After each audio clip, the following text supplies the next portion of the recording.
Bismillahirrahmanirrahim. This is Mohammed Anwar, registered nurse officer and director of Anwar nursing coaching academy.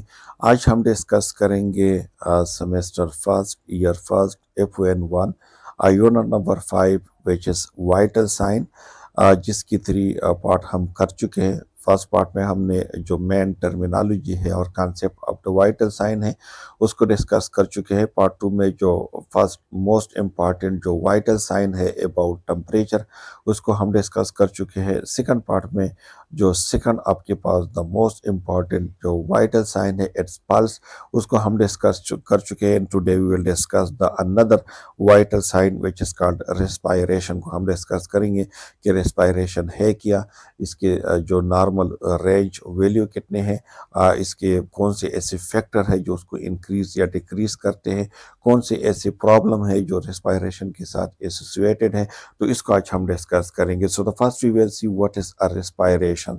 So the number of time a patient breathe in a minutes. ठीक है, the number of time when the patient breathe in a minute, 1 minutes के अंदर एक patient जितने breathes लेते हैं ना उस ब्रीथ को हम कहते हैं रेस्पायरेशन। और बीट की जब हमने बात की थी तो बीट को हमने कहा था कि इट्स अ पल्स। तो अगर ब्रीथ है तो इट्स मीन एक ब्रीथ जो है एक एक breath, this is a full respiration. एक बार जब आप इंस्पायर करते हैं फिर आप एक्सपायर करते हैं तो उस प्रोसेस को कहते हैं breath. So one breath is one inhalation and one exhalation.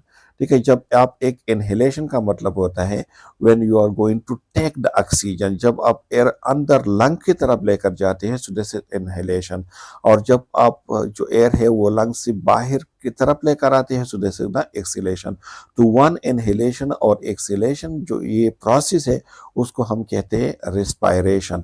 और उस एक जो ब्रीथ है मतलब वन इनहेलेशन और exhalation, this is called one breath. और 1 मिनट में जितनी ब्रीथ आप करते हैं this is your respiration rate. So respiration is the mechanism of the body used to exchange the gases between the atmosphere and the bloods and the bloods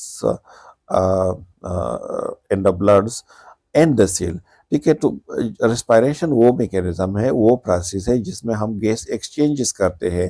blood से carbon dioxide ले लेते हैं एलोलाई में, और जो बाहर से ऑक्सीजन उसने ली है वो ब्लड को दे देते हैं, और जो ब्लड से ऑक्सीजन कार्बन डाइऑक्साइड उसने ली है वो एक्सपायर करते हैं। तो इस प्रोसेस को कहते हैं दिस इज कॉल्ड रेस्पायरेशन। अगर प्रोसेस की बात करें तो एक हमारे पास है वेंटिलेशन। वेंटिलेशन जो है this is the moment of gas between and out of the lungs, inspiration and expiration. जब बाहर से आप मतलब एयर को लेकर जाते हैं लंग्स, और लंग्स से कार्बन डाइऑक्साइड को लेकर आते हैं बाहर, तो इस प्रोसेस को कहते हैं दिस इज अ वेंटिलेशन। एक होता है डिफ्यूजन। डिफ्यूजन क्या है? The moment of oxygen and carbon dioxide between the alveoli and the red blood cell. एक एल्वोलाई लंग्स के अंदर जब रेड ब्लड सेल और जो आपके मतलब एल्वोलाई है इसके बीच में जो एक्सचेंजेस ऑफ गैसेस होते हैं दिस इज कॉल्ड डिफ्यूजन। और जब बाहर एटमॉस्फेयर के साथ होते हैं so this is called ventilation. और परफ्यूजन क्या है कि the distribution of the red blood cell to the end of the capillaries. ठीक है, मतलब जो रेड ब्लड सेल है, ठीक है, कैपिलरीज के थ्रू जो होते हैं ना, the distribution of the red blood cell in form of the capillaries. Capillaries और के थ्रू जब होते हैं ना सील से, जब मतलब हर सील को कैपिलरीज पहुंचे होते हैं ना, हर टिश्यू हर सील को कैपिलरीज जाते हैं। तो कैपिलरीज की बेस पे जहाँ पे ये आपके पास जो एक्सचेंजेस होते हैं ना दिस इज कॉल्ड परफ्यूजन। और जब एलोलाई के अंदर और जो ब्लड सील है उसके बीच होते हैं तो दिस इज कॉल्ड डिफ्यूजन। और जब एटमॉस्फेयर जो बाहर जो एनवायरनमेंट है उस और आपके लंग्स के थ्रू जो प्रोसेस होते हैं उसको कहते हैं वेंटिलेशन।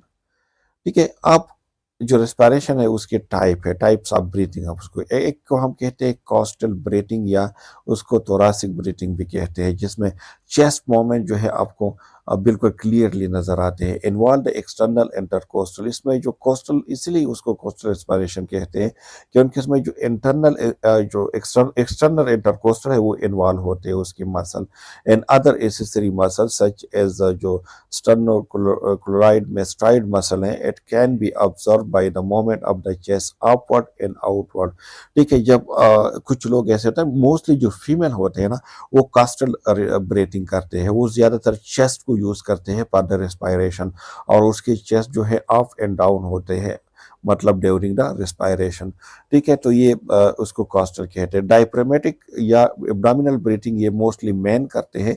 मैन जब ब्रीथिंग करते हैं तो आप उसको देख ले कि उसके एब्डोमिन जो है वो ऊपर और नीचे होंगे क्योंकि डायफ्राम के through. So involve the contraction and the relaxation of the diaphragm and it's observe by the moment of the abdomen observe in children में ये बहुत ज्यादा कॉमनली आप उसको इजीली आप उसको ऑब्जर्व कर सकते हो। ठीक है, इसमें क्या होता है कि जो मोमेंट है, जो डायफ्राम है वो कॉन्ट्रैक्ट हो जाते हैं या रिलैक्स होते जाते हैं, और इसकी वजह से जो मोमेंट है ना वो एब्डोमेन में आपको नजर आएंगे।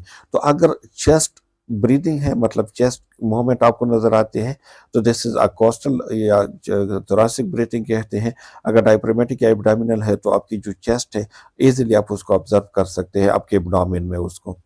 ठीक है, अब इंस्पायरेशन और एस्पायरेशन, देख एक कंसेप्ट आप उसको देख लें। जब ये कंसेप्ट आप देख लोगे, ठीक है, तो फिर आसानी हो जाएगी। फॉर एग्जांपल ये आपके पास आपके लंग्स है, ठीक है, और ये आपके पास एटमॉस्फेयर है, एनवायरनमेंट है। ठीक है, एटमॉस्फेयर, ये आपके पास लंग्स है, ये आपके पास ये चेस्ट है, ये दूसरा लंग्स है आपके पास। ठीक है, और ये आपके पास चेस्ट कैविटी है, यहाँ पे डायफ्राम है, डायफ्राम ने उसको अलग किया हुआ है। ठीक है, नॉर्मल सिचुएशन में तो इस तरह है, लेकिन जब डायफ्राम कॉन्ट्रैक्ट होते हैं, ठीक है, डायफ्राम इस तरह होते हैं ना, इस तरह। एक मिनट में उसको थोड़ा क्लियर कर लूं। डायफ्राम इस तरह होता है, ठीक है। जब ये डायफ्राम कॉन्ट्रैक्ट होता है तो ये नीचे की तरफ आता है। ठीक है, नीचे की तरफ आता है जब ये कॉन्ट्रैक्ट होते हैं। और ये इंटरकोस्टल मसल है, जो रेप्स के जो रेप्स है वो बाहर की तरफ आते हैं। फॉर एग्जांपल यहाँ पे है तो अब वो यहाँ पे आएंगे। तो अब देख यहाँ पे जो स्पेस है ना वो इंक्रीज हो गया। स्पेस क्या हो गया? इंक्रीज हुआ, क्योंकि डायफ्राम नीचे की तरफ आया, कॉन्ट्रैक्ट हुआ, इंटरकोस्टल जो रेप्स है वो बाहर की तरफ गई, तो यहाँ पे स्पेस ज्यादा हो गया। जब यहाँ पे स्पेस ज्यादा हो गया तो यहाँ पे नेगेटिव प्रेशर डेवलप हुआ, क्योंकि स्पेस ज्यादा है, और यहाँ पे जो है पॉजिटिव प्रेशर है बाहर। ठीक है, बाहर पॉजिटिव प्रेशर है, क्योंकि यहाँ पे प्रेशर ज्यादा है, यहाँ पे एरिया ज्यादा हुआ तो नेगेटिव प्रेशर। तो बाहर से जो है ना एयर अंदर लंग्स की तरफ जाते हैं, और इस प्रोसेस को हम कहते हैं इंस्पायरेशन। ठीक है, जब इंस्पायरेशन कंप्लीट हो जाते हैं तो इसके बाद फिर क्या होते हैं? इसके बाद फिर ये हो जाते हैं कि मतलब ये आपके पास वही लंग्स है। ठीक है, ये आपके पास डायफ्राम जो अभी कॉन्ट्रैक्ट हुआ था ये रिलैक्स हो जाएंगे, वापस ऊपर की तरफ जाएंगे तो रिलैक्स हो जाएंगे। ठीक है, और जो बाहर आपके ड्रेप्स थे वो भी वापस अपने प्लेस पे चली जाएंगे। तो आप देख यहाँ पे जो स्पेस है वो कम हो गया। ठीक है, यहाँ पे स्पेस कम हो गया, लेकिन बाहर जो एटमॉस्फेयर है उसमें स्पेस ज्यादा है। तो अब यहाँ पे पॉजिटिव प्रेशर है, क्योंकि उसकी फोर्स है ना उसके ऊपर, क्योंकि जो कैपेसिटी था वो डिक्रीज हुआ, तो यहाँ पे फोर्स जो है वो पॉजिटिव है, बाहर नेगेटिव है। तो पॉजिटिव से नेगेटिव की तरफ जो है ये एयर आएंगे, और इसको कहते हैं एक्सपायरेशन।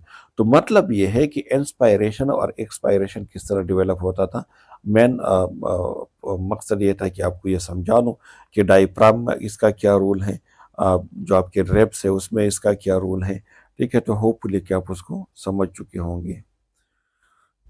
ठीक है, आप सब मैकेनिज्म ऑफ ब्रीथिंग, हमने इंस्पायरेशन की बात की, हमने अभी डिस्कस कर दिया वहाँ डायग्राम के ऊपर कि during the space the respiratory centres जो है सेंड इम्पल्सेस अलोंग द जो प्रेनिक नर्व्स है उसके थ्रू, जो आपके मेडोला ओब्लांगेटा जहाँ पे मेन आपके सेंटर है वहाँ तक सिग्नल जाते हैं, causing the diaphragm to contract. तो क्या करते हैं कि डायफ्राम को कॉन्ट्रैक्ट करते हैं, यानी डायफ्राम इस तरह था, कॉन्ट्रैक्ट तो नीचे आ जाएंगे तो स्पेस बढ़ जाएंगे। Abdominal organ move downward abdominal organ जो है वो नीचे आ जाते हैं ताकि चेस्ट को ज़्यादा से ज़्यादा स्पेस मिले, and forward increasing the length of the chest cavity to move air into. तो आपकी जो चेस्ट केविटी है उसकी लेंथ साइज ज़्यादा हो गई तो एयर जो है अंदर उसकी तरफ आए।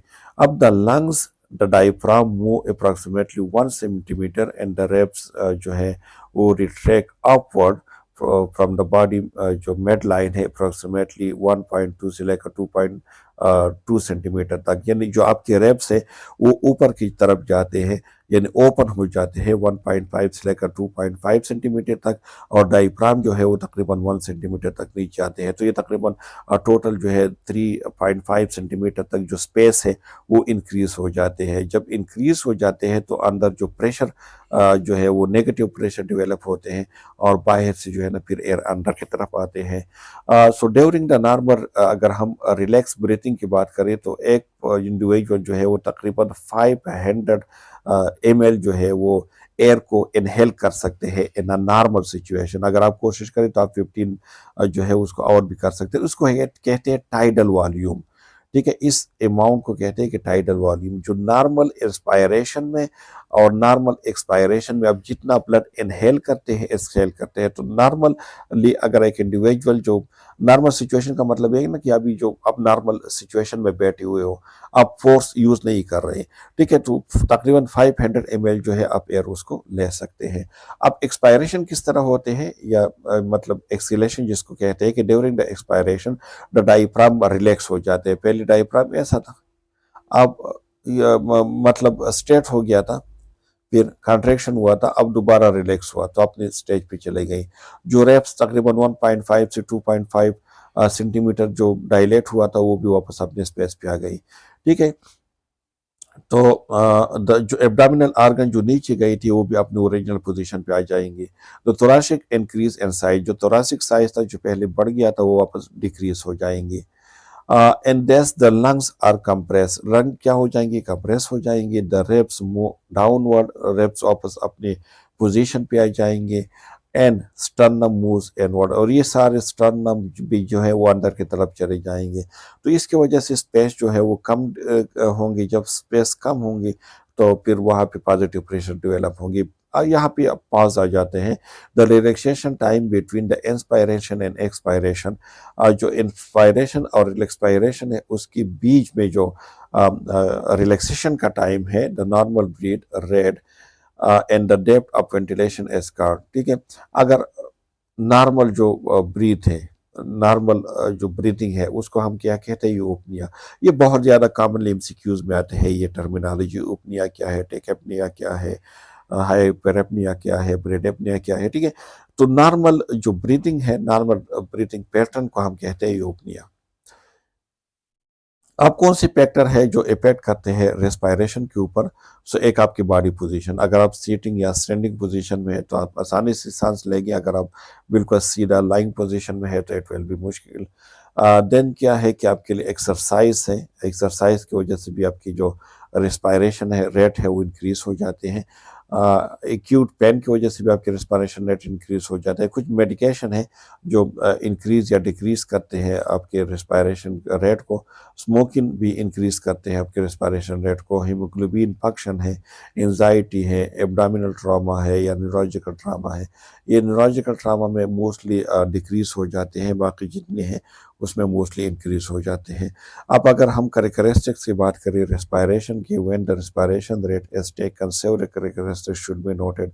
हम रेस्पायरेटरी रेट को नोट करते हैं, उसके रिदम को, डेप्थ को और क्वालिटी या करेक्टरिस्टिक्स ऑफ ब्रीथिंग को। ठीक है, तो रेट फॉर मिनट्स अगर हम देख रहे respiratory rate, it is the number of the respiration for minutes rate ranger of the various age group. इसमें भी यही फार्मूला है कि एज जितना कम होंगे रेस्पायरेटरी रेट इतने ज़्यादा होंगे।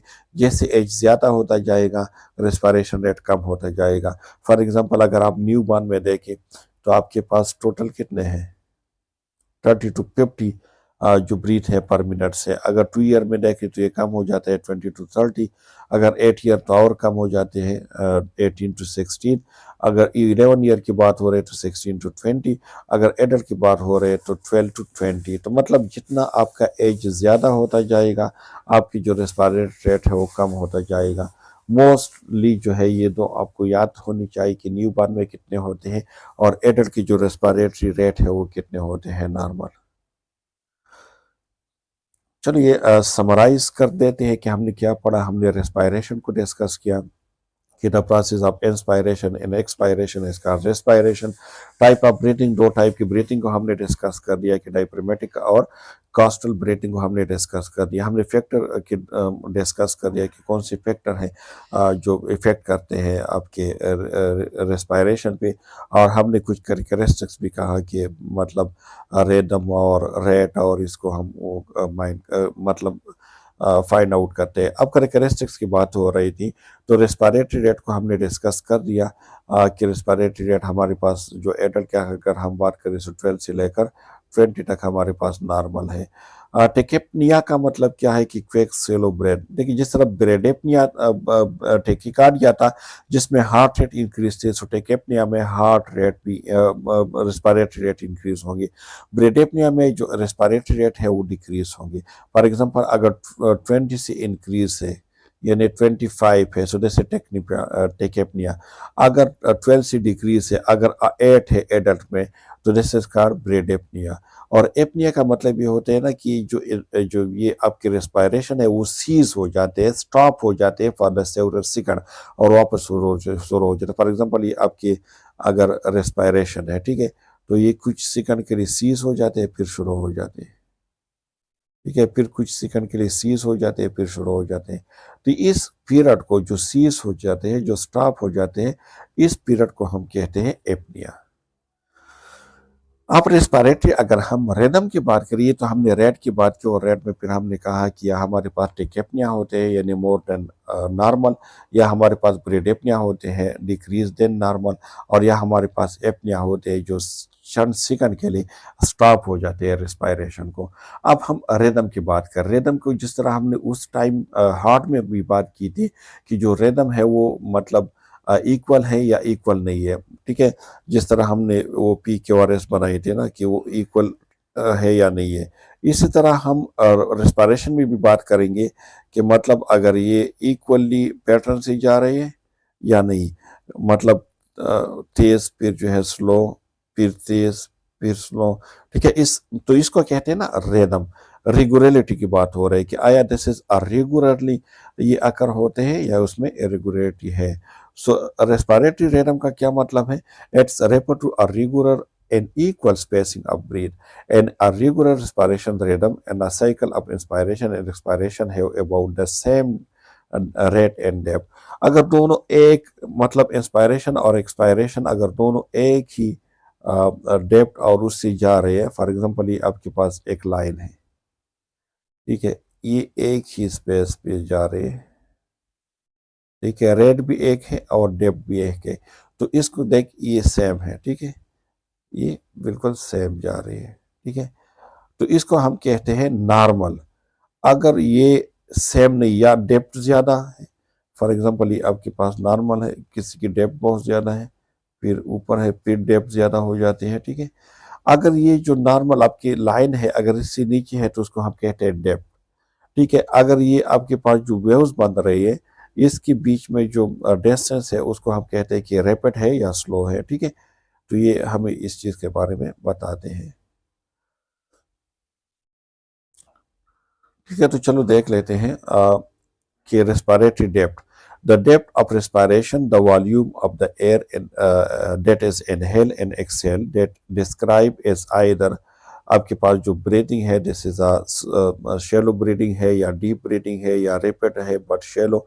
जो शैलो रेस्पिरेशन है ना आकर in some disease condition such as high fever या शॉक एंड सीवियर आपके पास जो रेस्पिरेटरी प्रॉब्लम है उसकी वजह से ये आ जाते हैं। फॉर एग्जांपल सीवियर पेन है आपको, या आपकी जो हाई फीवर है, शॉक है, तो इसमें आपके पास जो रेस्पायरेशन है, this is occur shallow respiration, ठीक है।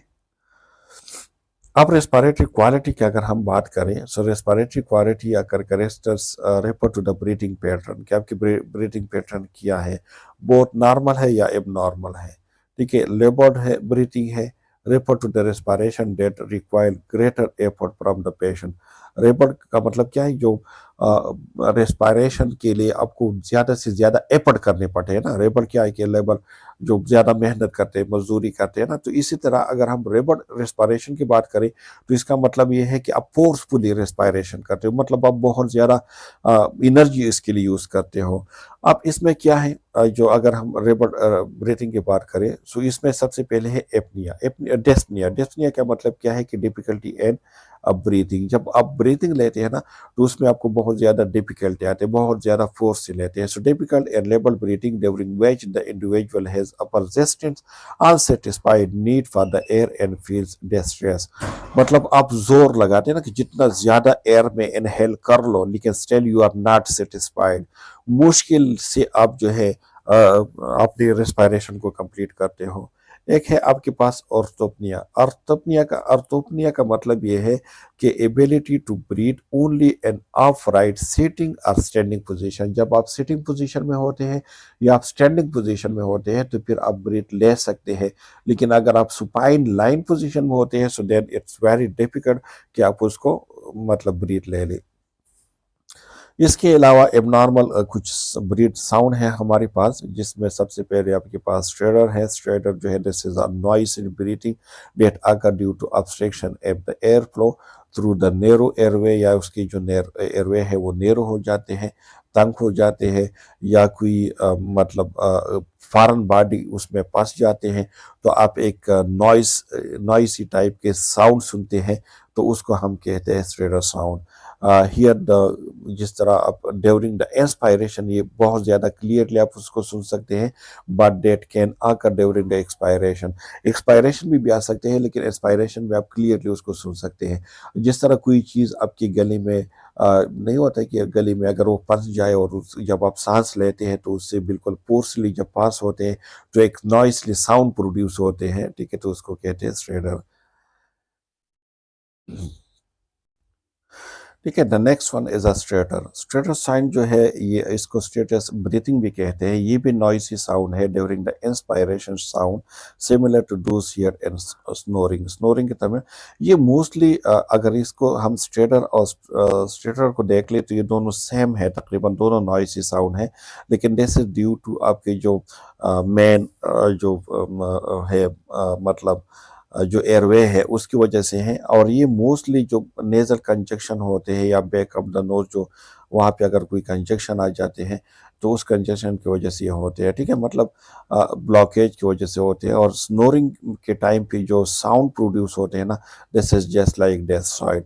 इसके अलावा क्रेकल है। क्रेकल इज आल्सो जो है crackle sound resembling the crushing tissue, जो साउंड है उसकी तरह होते हैं। अगर आप पेपर को क्रशिंग टिश्यू पेपर को जब आप करते हैं, और उससे जो साउंड प्रोड्यूस होते हैं ना, या जो दरख्त के पत्ते नहीं होते, वो बिल्कुल जब सूख जाते हैं और आपके ऊपर के ऊपर जब चलते हैं, और उससे जो साउंड प्रोड्यूस होते हैं, this is just like that sound cause by the fluid accumulation in the airway. जब आपके एयरवे में फ्लूइड अकोमुलेट हो जाते हैं, जमा हो जाते हैं, तो उसकी वजह से जो साउंड प्रोड्यूस होते हैं उसको कहते हैं क्रेकल साउंड। इसी तरह रोन की जो साउंड भी है, ठीक है, वेस्टलिंग रोन की जो है रेटेलिंग वेस्टलिंग स्लाइन साउंड भी उसको कहते हैं, कि this is a low pitch sound होते हैं मेड इन द थ्रोट। रोन की can be here in a patient with नमूनिया या क्रोनिक ब्रोंकाइटिस या सिस्टिक फाइब्रोसिस या सीओपीडी जो पेशेंट है, उसमें रोन की साउंड बहुत ज़्यादा आसानी से आप सुन सकते हैं। ये लो पिच साउंड है,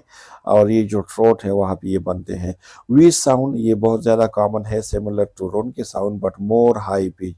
अगर लो पिच है तो दिस इज का रोन की, अगर हाई पिच है तो this is a wee sound. Both are almost same made when airways become obstruct और सीवियरली नेरो, जब आपके एयरवे या तो obstruct हो जाते हैं, बंद हो जाते हैं, या बहुत ज़्यादा नेरो हो जाते हैं या तंग हो जाते हैं। मोस्टली इन अस्थमा के जो पेशेंट है या COPD के जो पेशेंट है उसमें ये बहुत ज़्यादा कॉमनली आप उसको सुन सकते हैं। चेन स्ट्रोक है, जो चेन स्ट्रोक साउंड है जैसे द ब्रीथिंग इरेगुलर ब्रीथिंग है, that may be slow and shallow and fast, then faster and deeper, and that may stop for a few seconds before beginning in the new pattern again. This type of breathing may be seen in a certain patient with the जो traumatic brain injury होते हैं या stroke and brain tumor। ठीक है, जो chain stroke है उसको हम इस तरह कर सकते हैं कि फॉर एग्जांपल ये आपके पास एक लाइन है, ठीक है, तो ये सबसे पहले क्या होता है कि इरेगुलर होते हैं, दैट में बी स्लो, पहले स्लो हो जाते हैं, ठीक है, स्लो, फिर ये क्या हो जाते हैं कि फिर जब ये फास्टर हो जाते हैं, ठीक है, फिर क्या हो जाते हैं फास्टर बट डीप, ठीक है, फिर स्लो हो जाते हैं, फिर कुछ टाइम के लिए वो स्टॉप हो जाते हैं, फिर स्टार्ट हो जाते हैं, ठीक है। तो मतलब स्लो, फिर डीप एंड रैपिड, फिर जो है स्लो, फिर सीज हो जाते हैं, फिर स्टार्ट हो जाते हैं। तो इस तरह ये जो है उसको ये मोस्टली जो है ये ब्रेन इंजरी या जो स्ट्रोक की पेशेंट है या जो अगर उसको ब्रेन ट्यूमर है तो उस पेशेंट में ये ज़्यादा पाए जाते हैं इस टाइप के ब्रीथिंग। अच्छा, एपनिया, एपनिया को हमने पहले कह दिया कि एब्सेंस ऑफ ब्रीथिंग या सीज ऑफ ब्रीथिंग, ठीक है, कुछ सेकंड के लिए स्टॉप हो जाते हैं फॉर द सेवरेसिंग। यूपनिया हमने पहले कहा कि जैसे नॉर्मल ब्रीथिंग, ये बहुत कॉमन है ये टर्मिनोलॉजी, ये स्लाइड इसमें से MCQs याद आते हैं। ऑर्थोपनिया हमने कहा कि ओनली आप जब स्टैंडिंग पोजीशन में होते हैं या अपराइट पोजीशन में होते हैं तो आप आसानी से ब्रीथ ले सकते हैं। Dyspnoea mean difficulty in breathing, subjective sensation है related to the patient as to breathing difficultly. इस तरह जो प्रॉक्सिमल या निक्चोरियल डेस्निया है कि जब नाइट के टाइम जब आप सोते हैं तो नींद में आपको ये अटैक करते हैं, सीवियर शॉर्टनेस ऑफ ब्रीथ हो जाती है आपको, और इतना सीवियर कि आप जो है नींद से आप अवेक हो जाते हो, मतलब आप जब सो रहे होते हो तो अचानक से आपकी जो सांस है उसके लेने में आपको डिफिकल्टी लगती है और फिर आप उड़ जाते हैं, ठीक है। इसके अलावा जो है हाइपरएपनिया है, ठीक है, जब टेकेपनिया की हमने बात की, टेकेपनिया तो इसका मतलब है कि हाँ जो ब्रीथिंग है वो उसकी बात हो रही है, मतलब ये, ठीक है, कि ज़्यादा है, 20 से ज़्यादा है। लेकिन अगर हाइपरएपनिया की बात होंगी तो इसमें डेप्थ की बात होंगी, ठीक है, ठीक है, ये आपके पास जो है ना ये आपके पास टेकेपनिया है। लेकिन अगर हाइपरएपनिया की बात होगी तो फिर ये नीचे आएंगे, ठीक है, डीप होंगी, ठीक है। इस तरह ब्रेडेपनिया की अगर बात होगी तो ये फिर आपके पास आ जाएंगे, मतलब जब ये रेस्पिरेटरी रेट कम होंगे, ठीक है, तो उसको कहते हैं, ठीक है। तो टेकेपनिया और ब्रेडेपनिया ये मेंशन करते हैं रेट को, कि अगर ब्रीथिंग रेट रेस्पिरेटरी रेट कम है तो ब्रेडेपनिया है, अगर ज़्यादा है तो टेकेपनिया है। लेकिन हाइपर और हाइपो की बात होगी, हाइपर एपनिया या हाइपो एपनिया, तो ये डेप्थ की बात होगी कि मतलब कितना डेप्थ है या नहीं है, ठीक है। इसी तरह हाइपर वेंटिलेशन की अगर बात होगी तो देख hyperpnoea plus tachypnoea, this is called hyperventilation. Hyperventilation में रेट भी इंक्रीज होंगी और डेप्थ भी इंक्रीज होंगी। मतलब फॉर एग्जांपल ये आपके पास अगर एक है तो हाइपर, अगर हमने टेकेपनिया की बात की थी तो टेकेपनिया में सिर्फ ये इंक्रीज होंगे,